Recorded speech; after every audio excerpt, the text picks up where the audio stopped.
So green slope yardage books are great if you can identify specifically where the pin is and how it maps to where the numbers are on the green slope. They give the direction. Okay.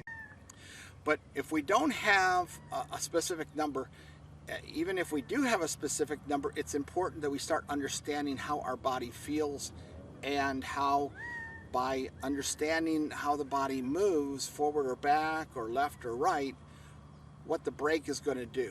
Okay, so I've put a couple of spots out here.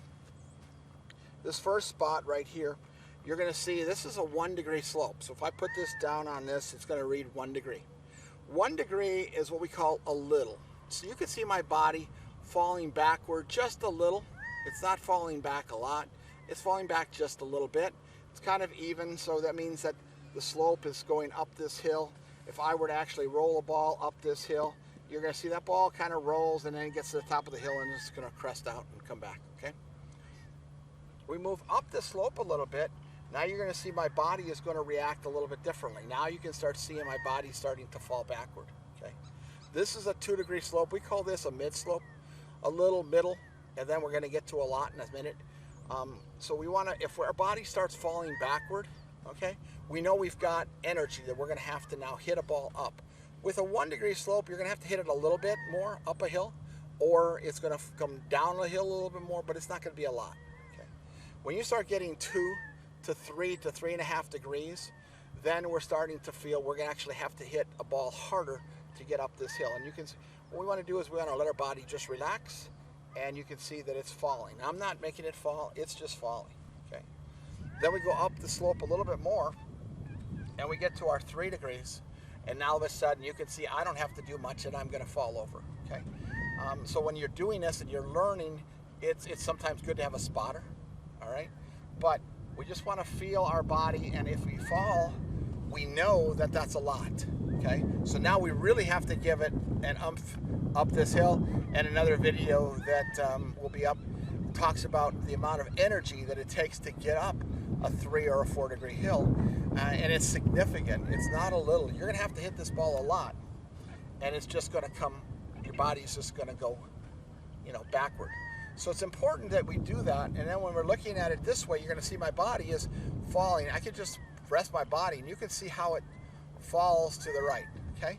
My whole body is on my right side. That means that the slope is going this way. So if we're standing here and I'm falling backward and I'm falling to the right, I know I'm uphill and the ball's going to the right. It's important that we learn how to trust our feet and our body as opposed to our eyes. Some people are great green readers, okay? And there are people who read exclusively with their eyes. Then there are people who read exclusively with a book, with a yardage book, okay? You can probably figure out who those are on the PGA Tour. The numbers guys, okay? And then there are some of us who use both. We use the yardage book with the greens, and then we use our feet. Our feet kind of reminds people of aim point. You've seen people stick out 1 finger, 2 finger. Adam Scott comes to mind. And before every round, Adam actually puts a level out and he measures his body. He measures how his body feels that day, and he measures it to a 1/10 of a degree. So if his body is falling down 2.4 degrees, he's going to have his caddy set the level down and actually measure it so he can gauge what he feels like that day. He can measure it that. I can't measure it. I can measure it to within maybe a 1/2 a degree. And most people can, once they do this a lot, they can start feeling that. So what you want to do is when you're walking, you're going to walk and you're going to see how your body hits that hill. See, my body hits that hill and it falls backward.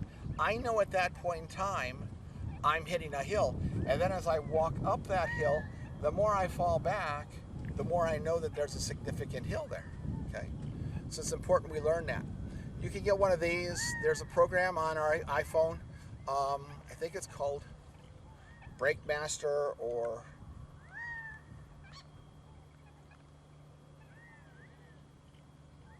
Brake Meter. It's kind of, I don't know if it's the same company. I don't think it's the same company as Excelsis, but it's a competitor. It gives you both up and down and to the right. So it gives you 2 measurements, up and down and to the right. Very useful. And then there's levels out there. I picked one level up from Home Depot the other day for $26, and it just gives you something small, very small. It's about 4 inches.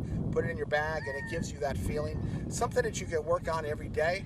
Just learn how to feel your body, rest, fall, and then you got it. Okay, match it up with a number, and then the more and more you practice, the better off you're going to be. And so if you have any questions, give us a call here at Gold Canyon. I'm Russ Herndon. My website's at the bottom, and I'd be delighted to help you any way I can with your putting. Thank you. Have a good day.